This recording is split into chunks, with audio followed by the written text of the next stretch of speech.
이 시간 우리에게 주시는 하나님의 말씀은 요한복음 7장 37절에서 39절 말씀입니다. 제가 보는 성경으로 신약 156쪽입니다. 요한복음 7장 37절에서 39절의 말씀을 한 목소리로 합독하겠습니다. 명절 끝날 곧 큰 날에 예수께서 서서 외쳐 이르시되 누구든지 목마르거든 내게로 와서 마시라. 나를 믿는 자는 성경의 이름과 같이 그 배에서 생수의 강이 흘러나오리라 하시니 이는 그를 믿는 자들이 받을 성령을 가리켜 말씀하신 것이라. 예수께서 아직 영광을 받지 않으셨으므로 성령이 아직 그들에게 계시지 아니하시더라. 아멘. 지금은 그렇지 않습니다만 예전에는 차의 주유를 제때 하지 않아서 길을 가다 멈춘 적이 여러 번 있습니다. 아슬아슬하게 주유소를 들어갔는데 주유기 앞에서 차가 멈춘 적도 있습니다. 이 주유소 직원분이 조금만 더 앞으로 오세요 라고 하는데 창문을 열고 말씀드렸죠. 기름이 떨어졌어요. 기름이 떨어졌습니다. 직원 두 분이 오셔서 제 차를 앞으로 밀어주셨는데 다행히 웃고 계셨지만 기분 좋은 웃음인지 비웃음인지는 아직도 잘 모르겠습니다. 한 분은 결혼 전에 저희 아내를 옆에 태우고 가고 있는데 또 주유등에 불이 들어온 거예요. 그래서 아내가 저에게 이야기했습니다. 기름 불 들어왔으니 저 앞에 주유소 가서 주유하고 가자라고 말했죠. 어차피 넣어야 될 기름이고 마침 주유소도 앞에 있고 그냥 들어가서 주유를 하면 되는데 목적지도 얼마 안 남았고 중간에 차를 세우기가 귀찮았습니다. 그래서 주유소를 지나치며 자신 있게 말했습니다. 걱정 마. 불 들어와도 한참 더 갈 수 있어. 아마 논산까지 갈 수 있을걸? 참고로 제가 달리던 길은 대전이었습니다.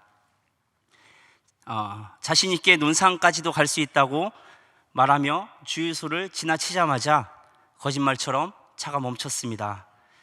곁눈질로 그분을 바라보니 심기가 썩 불편하심을 알 수 있었습니다.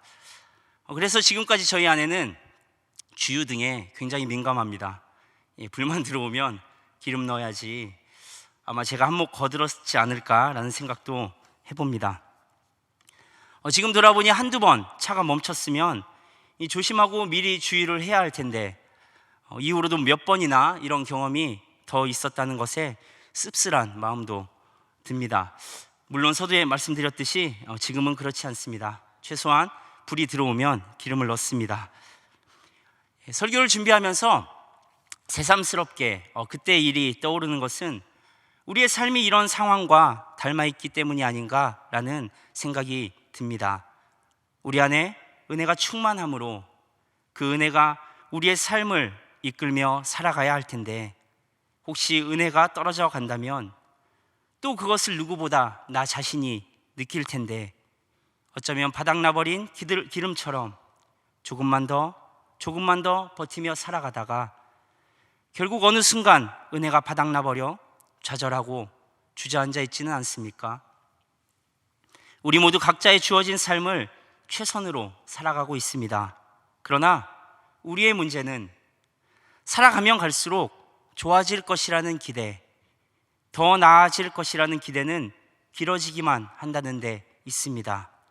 그 기다림의 시간이 길어지면서 우리를 버티게 하는 은혜 또한 조금씩 바닥나고 있는 것이죠. 좀 더 갈 수 있을 줄 알았지만 갑자기 서버린 자동차처럼 좀 더 버틸 수 있을 줄 알았지만 어느 순간 멈추게 될지 모르는 상태로 살아가고 있는 것이 우리의 삶은 아닐까요? 은혜가 충만할 때는 넉넉히 이겨낼 수 있을 것 같은 일이지만 우리에게 남아있는 은혜가 점점 바닥을 보이고 있지는 않습니까? 그렇다면 은혜가 바닥났을 때 우리는 어떻게 해야 할까요? 오늘 우리는 요한복음 7장의 말씀을 함께 읽었습니다. 말씀을 나누기에 앞서 먼저 오늘 본문의 시점과 사건에 대해 주목할 필요가 있습니다. 오늘 이 사건은 37절에 기록된 대로 명절 끝날 곧 큰 날이라고 하는 날에 있었던 이야기입니다. 여기서 명절이라고 하는 것은 유대인의 명절 가운데 초막절을 가리키는 것입니다. 유대인들은 초막절이 되면 실로암 못에서 물을 길어와 성전까지 행진을 했습니다. 그리고 그 물을 성전 제단에 붓는 것이죠. 비를 내리고 풍성케 하시는 하나님의 은혜를 기억하고 감사하는 그런 예식이 되는 것입니다. 이것이 한 번으로 끝나는 것이 아니라 7일 동안 매일 아침마다 물을 길어와 붓고 하나님 앞에 제사를 드리는 큰 행사가 이어지는 것입니다. 그리고 그 행사의 마지막 날 예수님이 무리를 향해 외치십니다. 누구든지 목마르거든 내게로 와서 마시라. 나를 믿는 자는 성경의 이름과 같이 그 배에서 생수의 강이 흘러 나오리라. 물을 붓고 제사를 드리는 무리들 앞에 외친 이 예수님의 말씀은 무엇을 의미하는 것일까요? 물을 가져다 붓는다고 하여서 너희들의 목마름 해결할 수 있는 것이 아니다. 물을 가져다 붓는 그 의식으로 너희들의 갈급함 채울 수 있는 것이 아니다. 물을 가져다 붓는 그 행위로 너희들의 메마른 영성 다시 채울 수 있는 것이 아니다 라고 선포하고 계신 것입니다. 그리고 그 목마름을 해결할 수 있는 유일한 길이 예수님 자신이심을 드러내고 있습니다. 여기에서 우리가 기억해야 할 사실이 있습니다. 우리의 목마름, 우리의 갈급함, 그것을 해결할 수 있는 유일한 길은 오직 예수 그리스도 한 분뿐이라는 사실입니다. 바닥나버린 내 은혜 다시 회복할 수 있는 분도 오직 예수 그리스도 한 분밖에 없다는 사실입니다. 본문 조금 앞에 요한복음 4장에는 여러 성도님들도 잘 아시는 사마리아 여인의 이야기가 나옵니다. 아무도 다니지 않는 한낮에 물을 깃고 있는 여인을 예수님은 우물가로 찾아가십니다. 그리고 말씀하십니다. 내가 주는 물을 마시는 자는 영원히 목마르지 아니할 것이다.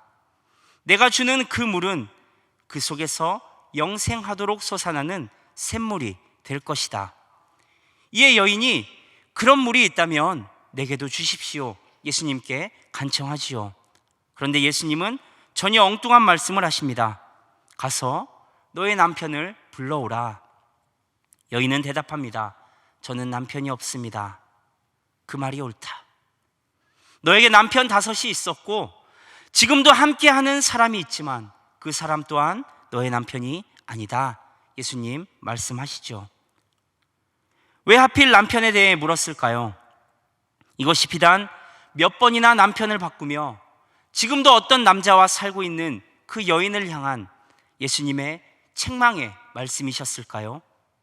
아니면 말하지 않아도 다 알고 계신다는 것을 예수님 스스로 드러내고 싶으신 것이었을까요? 그렇지 않습니다.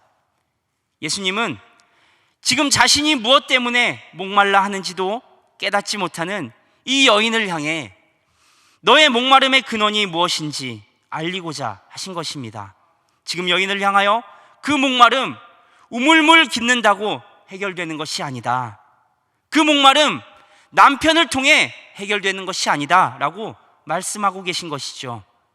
메시아 그리스도가 오면 모든 것 밝히 알려주실 것입니다 라고 말하는 여인을 향해 예수님 선포하십니다. 내가 바로 그다. 내가 바로 그다. 꼬여버린 너의 삶의 모든 문제를 풀어줄 수 있는 그리스도. 내가 바로 그다. 빠져있는 너의 삶의 구렁텅이에서 건져낼 메시아. 내가 바로 그다. 너의 삶의 목마름, 너의 삶의 그 심령의 갈망을 한 방에 해결해 줄 수 있는 유일한 길. 내가 바로 그다 라고 말씀하고 계신 것입니다. 여러 성도님들, 우리도 마찬가지입니다. 원인 모를 답답함, 원인 모를 우울함, 원인 모를 무기력함으로 우리의 삶이 눌려있지 않습니까? 그것이 지금 우리에게 닥쳐있는 상황과 환경 때문이 아니라 내게 있는 은혜가 바닥났기 때문은 아닌지 살펴보아야 합니다. 내 영혼이 이 은혜에 갈급하여서 당장이라도 멈출 것처럼 헐떡이고 있는 것은 아닌지 살펴보아야 합니다.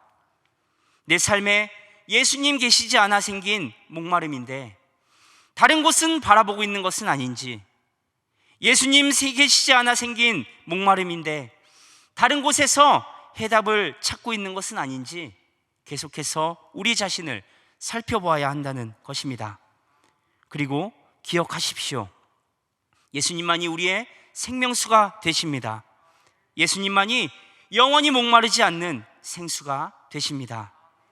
예수님만이 바닥나버린 우리의 은혜, 바닥나버린 우리의 삶을 다시 세우시고 채우시는 유일한 구주가 되십니다. 그리고 그 예수님은 자신을 생수의 근원, 생명의 근원이심을 드러내시며 그 자리로 우리를 초청하고 계신 것입니다. 누구든지 목마르거든 내게로 와서 마시라. 목마르거든 내게로 와서 마시라. 예수님이 우리의 생수의 근원이라는 것을 알았다면 이제 우리는 그 예수님 앞에 다가가야 합니다. 예수님의 초청 앞에 그 예수님 앞으로 나아가야 하는 것입니다. 우리 죄의 문제를 가지고 나아가면 죄의 사함을 받고 자유를 얻습니다. 우리 삶의 무거운 짐을 가지고 나아가면 그 짐을 벗겨주시고 참된 안식을 얻습니다.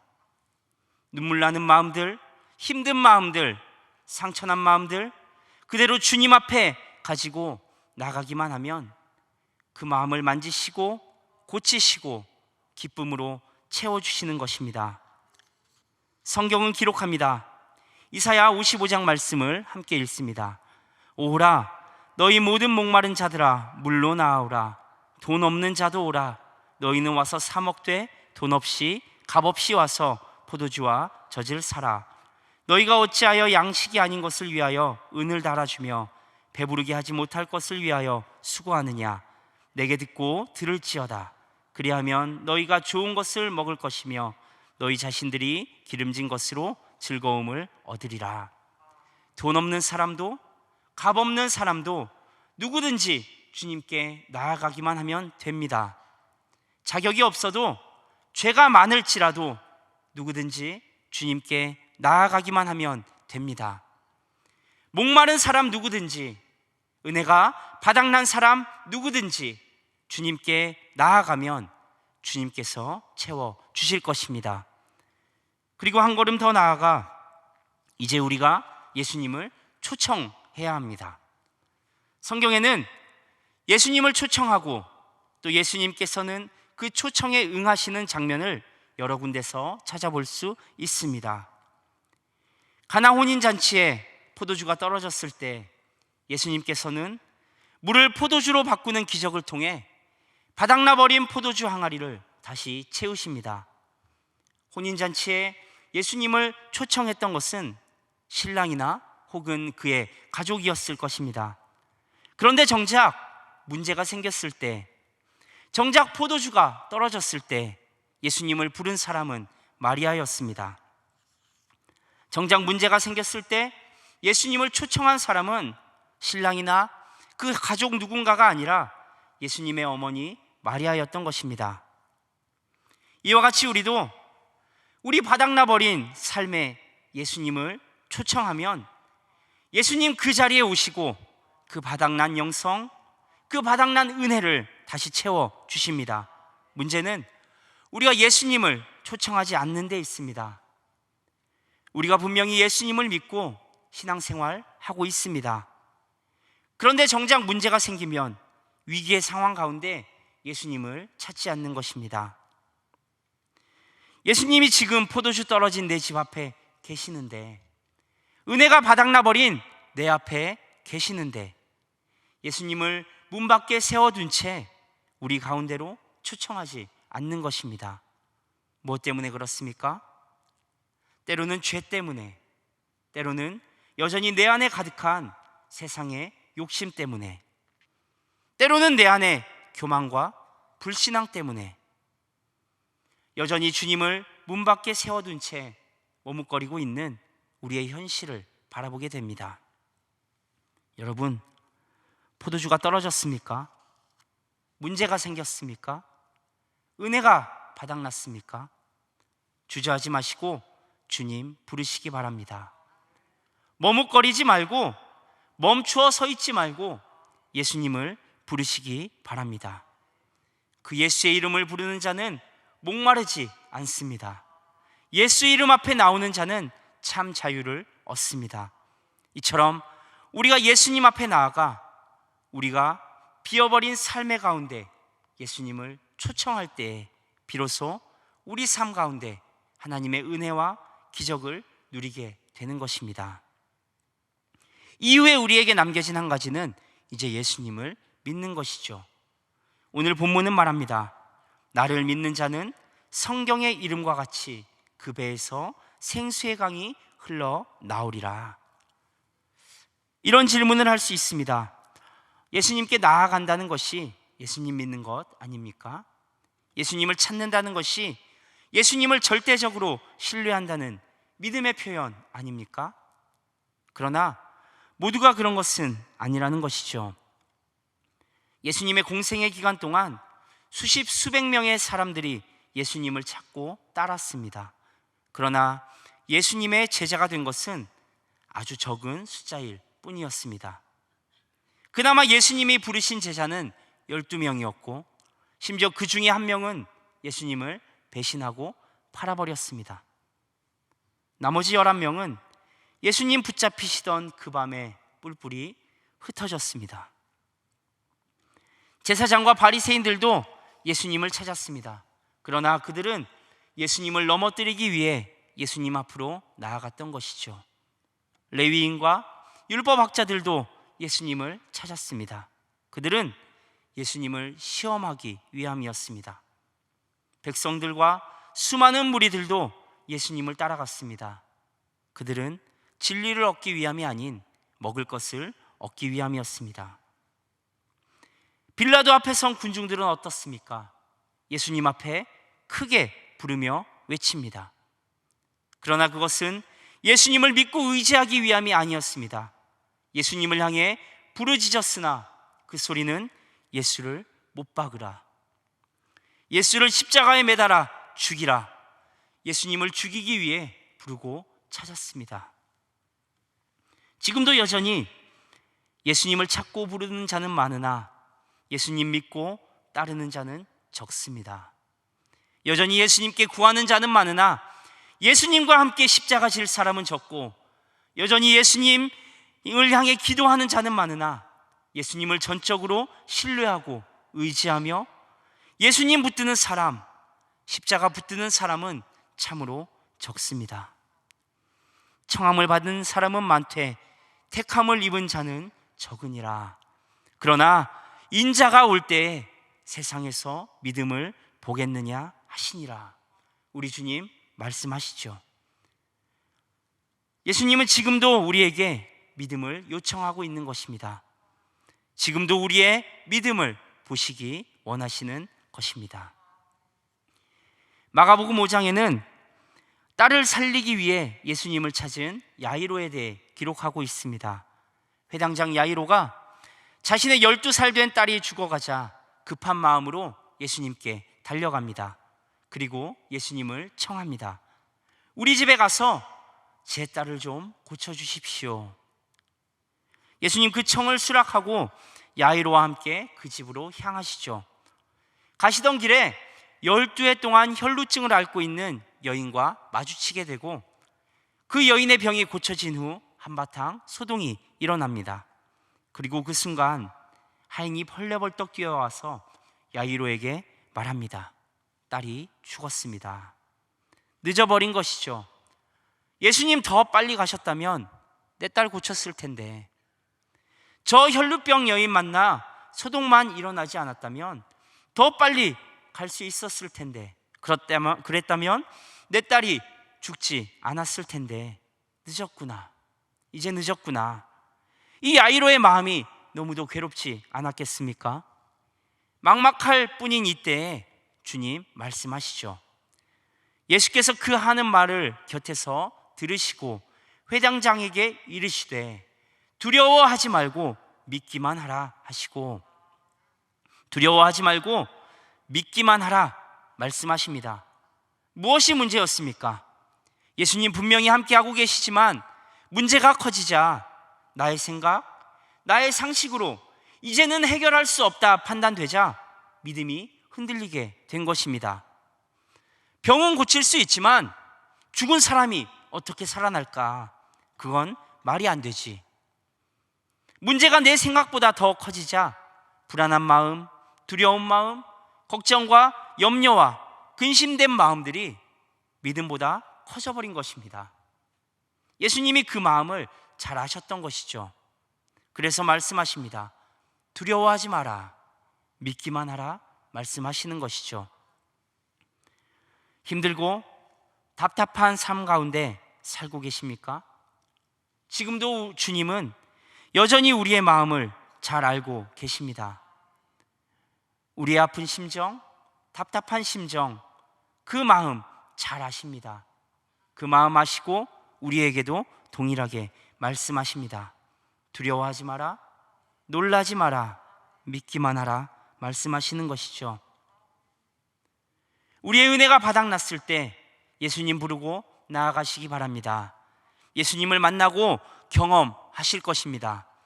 나의 모든 삶의 문제, 상처난 마음, 바닥난 영성과 은혜, 그 자리에 찾아가셔서 고치시고 회복하시는 주님을 만나시기 바랍니다. 주님 우리에게 말씀하실 것입니다. 누구든지 목마르거든 내게로 와서 마시라. 나를 믿는 자는 성경의 이름과 같이 그 배에서 생수의 강이 흘러나오리라. 그리고 이어지는 본문 39절에서는 그 생수가 무엇인지 명확하게 설명하고 있습니다. 이는 그를 믿는 자들이 받을 성령을 가리켜 말씀하신 것이라. 그를 믿는 자들이 받을 성령을 가리켜 말씀하신 것이라. 여러 성도 여러분, 우리 삶의 관건은 우리 삶 가운데 이 은혜가 있는지 없는지에 달려 있습니다. 우리의 삶이 성령으로 인도함을 받는지 내 뜻으로 인도함을 받는지에 달려 있습니다. 세상의 가치와 비교할 수 없는 은혜, 세상에 그 누구도 줄 수 없는 이 은혜의 자리로 나아가 주님을 더 갈망하고 찾는 여러 성도님들 되시기 바랍니다. 기도하겠습니다. 하나님, 우리 삶에 하나님의 풍성한 은혜가 가득하길 소망합니다. 은혜가 바닥나버린 그 채로 주저앉아 있는 어리석은 자 되지 않게 도와주시고, 모든 삶의 자리에서 주님을 구함으로 성령님과 동행하게 하여 주옵소서. 그렇게 주님을 구하며 나아가는 우리를 마르지 않는 생수의 강으로 인도하여 주옵소서. 예수 그리스도의 이름으로 기도드리옵나이다. 아멘.